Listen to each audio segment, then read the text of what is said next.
The methods of separating compounds of a mixture, और उसमें हमने हैंड पिकिंग, फिल्ट्रेशन और सिविंग को पढ़ लिया था।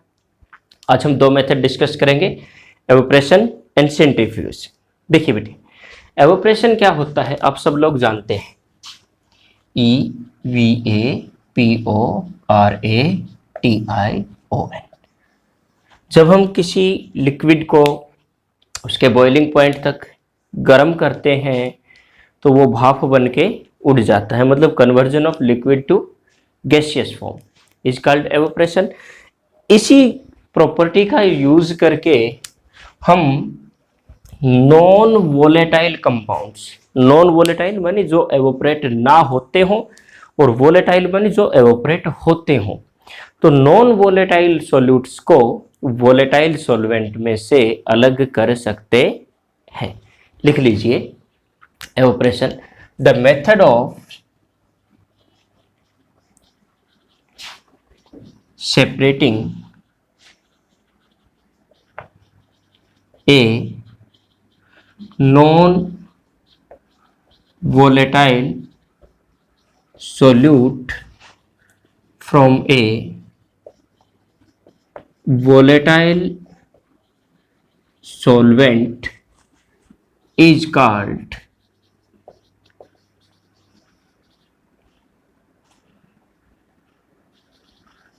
evaporation।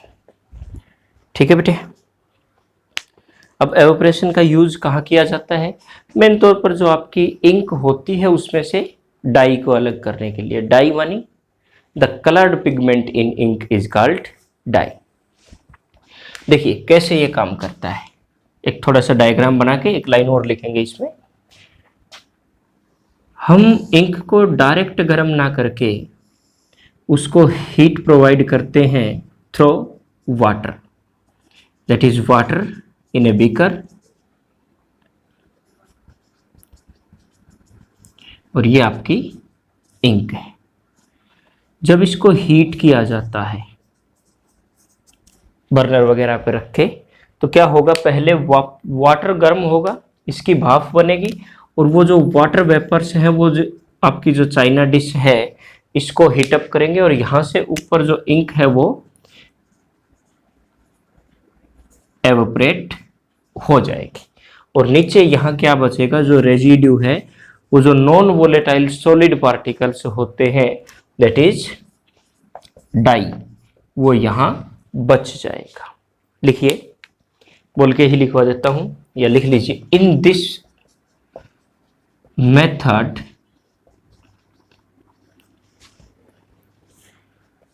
The solution is heated up to boiling point, full stop, due to which the volatile solvent EVAPORATES evaporates and non-volatile solute remains as RESIDU residue, ये नीचे बच जाता है। यूज कहाँ किया जाता है इसका? Mainly this method is used to separate dye from ink. यह एक छोटा सा पॉइंट और लिख लीजिए कि आपका ये डाई क्या होता है। Dye, the colored pigment of ink is called dye। वो सॉलिड पार्टिकल्स जो हम वाटर में डिजोल्व करके इंक बनाते हैं उन पार्टिकल्स को हम डाई बोलते हैं। Okay, please note it down. Centrifugation, centrifugation, हाँ जी बेटे, सेंट्रीफ्यूगेशन, दूध बुलकते वही आपका सेंट्रीफ्यूगेशन मेथड है। इसमें क्या होता है, देखिए कुछ सॉलिड्स ऐसे पार्टिकल्स होते हैं, इस साइज के वो पार्टिकल है आपके लिक्विड में कि those are not separated by filter.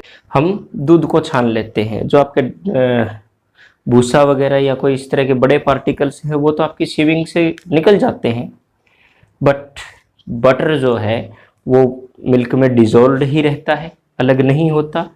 Cream को, बटर को हम कैसे अलग करते हैं? दही जमाते हैं और फिर दही को बिलोते हैं। वो बिलोने का जो प्रक्रिया है that is called centrifugation.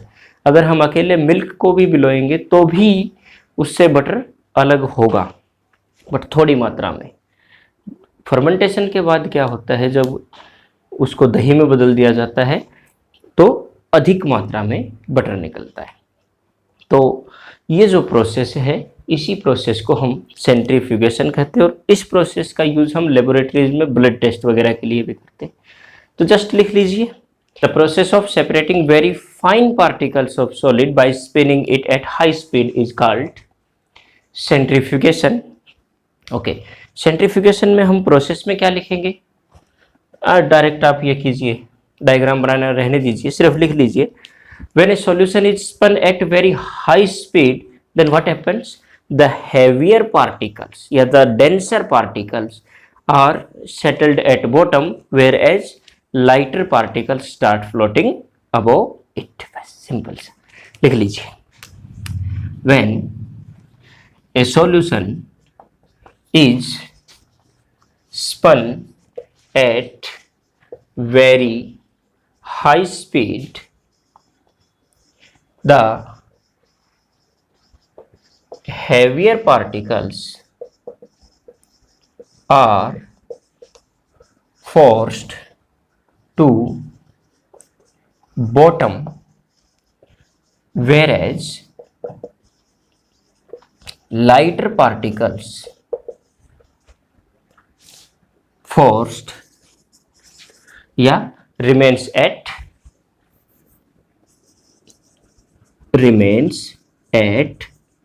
top. That is the working principle of centrifugation. कई बार पूछ लिया जाता है, what is the working principle of